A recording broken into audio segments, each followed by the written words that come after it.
শিল্পীর গানে বিজ্ঞানের চেতনা সমাজকে অন্যরকম ভাবে জ্ঞান প্রদান করছেন একজন বেতার শিল্পী। হ্যাঁ, এটাই সত্যি। এই শিল্পীর নাম সরকার মান্ডি। আদিবাসী সমাজকে এগিয়ে নিয়ে যেতে নিরন্তর প্রচেষ্টা চালিয়ে যাচ্ছেন পূর্ব বর্ধমানের মেমারি থানার খয়েরপুর গ্রাম নিবাসী সরকার মান্ডি।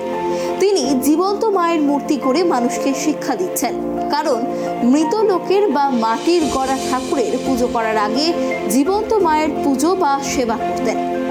মা বাবা হচ্ছেন জীবন্ত দেবতা। আদিবাসী সমাজের কুসংস্কার দূরীকরণের পাশাপাশি মাদক দ্রব্য ছাড়াতে, পারিবারিক সমস্যা মেটাতে, নানান সামাজিক সমস্যার সমাধানে, রোগ হলে বা সাপে কাটলে আগে চিকিৎসকের কাছে বা হাসপাতালে যাওয়ার পরামর্শ দিচ্ছেন তিনি। কারোর বিশ্বাসকে আঘাত নয়, চিকিৎসার পরে ওঝা বা ঠাকুর বাড়ি নিয়ে যান।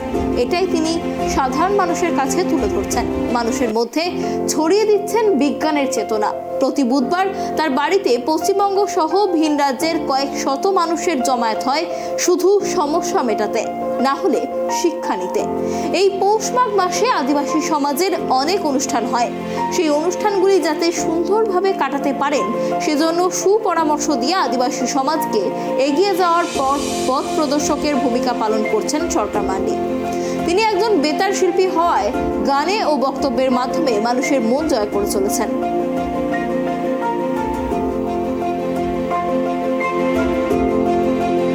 এখানে প্রতি বুধবার বিকাল 4টে থেকে আমাদের যে আদিবাসী যে সমাজটা আছে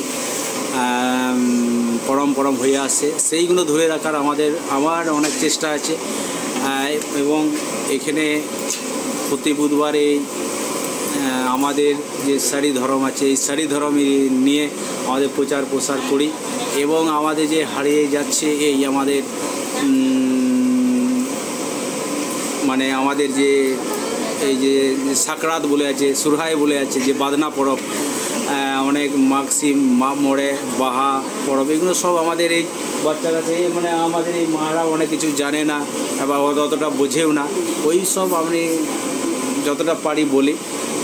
আর এই পরব উপলক্ষে তো আদিবাসী সমাজের মানুষের মধ্যে একটা মদ খাওয়া বা এই ধরনের একটা প্রচার আছে, এই জায়গা থেকে কি বলছেন? এইখানে মদ খাওয়াটা এর কাউন্সিলিং করে এটা ছাড়াবার চেষ্টা করি, কোনো কাউন্সিলিং করে। আর যদি কেউ ছাড়তে না চায়, জোর জবরদস্তি করে, যদি গার্জেনরা যদি ঠিক থাকে, তাহলে তাদেরকে আমি যা করে ছাড়াতে পারি, চাপ দিয়ে গার্জেনকে ঠিক থাকতে হবে। তবে পরিবার ভালো থাকার জন্য যথেষ্ট আমাদেরকে মদ ছাড়াবার অনেক আমার ইচ্ছাও আছে, যে মদই আমাদের মরণ।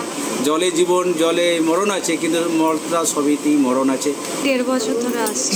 কি পারিবারিক কোনো সমস্যা নিয়ে আসেন না এমনি আর কি এখানকার টানে আসেন? না, প্রথমে একটু পারিবারিক সমস্যা ছিল, তো এখানে আসার পর অনেকটাই মিটে গেছে। আর এই আমাদের সমাজ নিয়েও অনেক কিছু শিখেছি এখানে আসার পর। তা এখানে এসে উপকার হয়? হ্যাঁ, অনেকটাই উপকার পেয়েছি, যেটা জানতাম না অনেক কিছু জেনেছি। তা আপনার দেখে আবার আপনার পারিপার্শ্বিক কেউ আসছে নাকি?